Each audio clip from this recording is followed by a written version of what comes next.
Morning YouTube, how's everyone doing today? And I hope everyone is well. We just got back from immigration today. We had to process my I card to get it renewed, and we also had to get a 2 more month extension, which it cost 4,730 pesos. I went ahead and give them 5,000 pesos, about 100 US dollars, and they owe me 270 pesos now, which I will get it on the 17th. When you go in there to immigration, they will give you one of these little pieces of paper, and it will tell you the date that you'll pick it up, and if they owe you any money, it will show right here what they will owe you. So the 17th of June is when I'm supposed to be back in immigration here in Dumaguete City, and I will pick up my passport and my brand new I card. But anyway, Agnes and I are thinking about buying that piece of property. I made a video a while back about it. It's a very nice piece of property. We spent 6 days in Himalaya last week. We've been doing the research on the property and everything, make sure everything is good shape on it, all the clean title and whatnot. We made sure everything's good there. We made sure we had electric, and we made sure we have water in the area. So we are looking to buy the piece of property now, and we will get it all taken care of. So we are working that way, towards that way, to get everything processed. So we'll be traveling back and forth to Himalaya probably this week to take care of a lot of different things. We got to talk to a couple engineers there. The property is a piece of old farmland. It's a sugarcane field, is what it used to be. It hasn't been worked in I don't know when the last time it was worked. The ground's been worked recently, but nothing has been planned on it because they split it up. They decided they needed the money instead, so they set out a big section. There's 3 600 square meter pieces there they want to sell, and I'm going to get one of them, it looks like. So we will have that little piece of property. And anyway, we are trying to get everything squared away. The construction engineer, a friend of mine, told me, being on a piece of farmland that's been worked like that, we might have to get a couple I-beams, lay across on the bottom, and use it kind of like a foundation to support the foundation, the concrete slab. But I got to build a vault first. A standard vault here in the Philippines is 7 foot by 7 foot by 7 foot with a single wall panel in between a divider, concrete divider inside with a couple holes down at the base where the water come and go. I got to build one of those and put it in the ground and have a concrete cap on it with 2 drain holes where you come out and suck it out, you know. Probably I won't have to drain it in my lifetime. Most of them you don't have to drain. I got a friend of mine that made one smaller than that. He made one 6 foot by 6 foot by 6 foot. He's been here for 26 years. He says he's never has cleaned it out, not once, and he has a family of 4. So chances of me even working with that in my lifetime is probably not going to happen. But I will set it up anyway, just in case if I have to suck it out, because it looks like it should drain out real good. It's on the property is right next to the beach. It should drain off really well.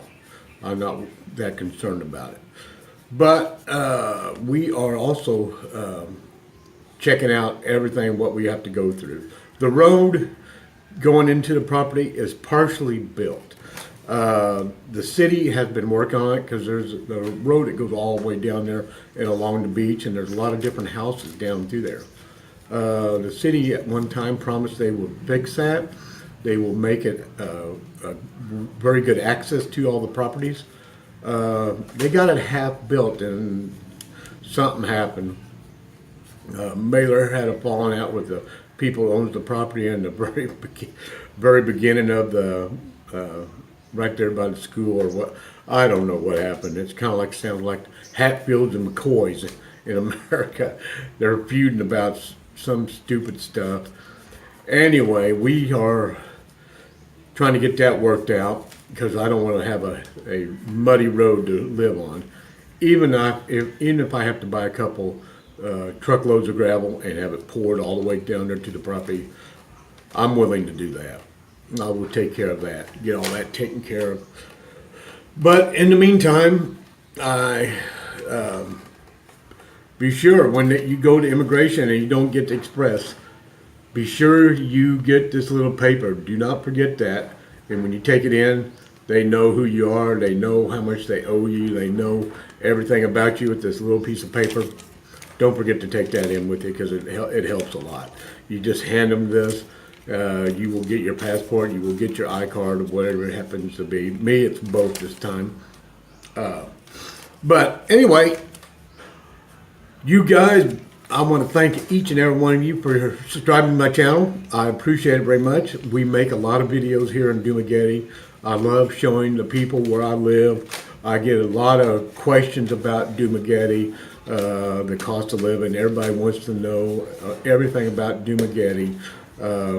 Forbes calls this the retirement capital of the world, is what Forbes magazine calls Dumaguete City. And I agree with them. It is a retirement area here. I love Dumaguete City. The only thing I don't like is the property is a little bit more expensive here than where I'm going to purchase my property. Where I'm buying my property is 100 kilometers going towards San Carlos. My property is almost on the national highway, and the ocean right there. It kind of comes to a bottleneck right there.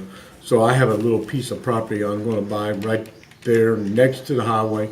So I have good access back down to Dumaguete. I got about 5 towns I got to go through to get to Dumaguete. But also I'm far enough north where I can take the ferry straight over there to Cebu Island. There's a ferry just right there. I could go back and forth. If I'm going to go to Cebu or if I want to go to Dumaguete, it doesn't really matter.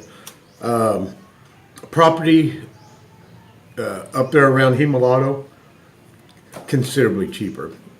In Dumaguete area, you can spend anywhere from 6,000 to 8,000 a square meter. I'm talking Philippine pesos, 6,000 to 8,000 pesos a square meter. Now, in Himalato, property will cost you anywhere from 400 to 600 a square meter. I found some even cheaper than that, 250 a square meter. There's a lot of people that's willing to work with you. But like I said, my last video, you have to have a Filipino to buy the property. You just can't buy it yourself. You have to be married. You have to have a Filipina. Well, it's a good thing to be married. You don't have to be married, but it's a good thing to be married. There's a lot of bad Filipinas out there that will take advantage of you. You get the property with them, then they just kick you out. I know a guy just right around the corner. This happened to. He did a lot of stuff with this Filipino. Built a house, bought the property, did all this, bought motorcycles. Then she had a boyfriend the whole time, and next thing they know, he got beat up and kicked out of the house, and the police wouldn't do anything. He was out. He was just out the door. So you have to be careful what you do, or you will have the same problem. So pick a good woman and get everything taken care of. That's what we're doing right now. But anyway, you guys, I appreciate you subscribing to my channel, and we will catch you on the next video. Peace out.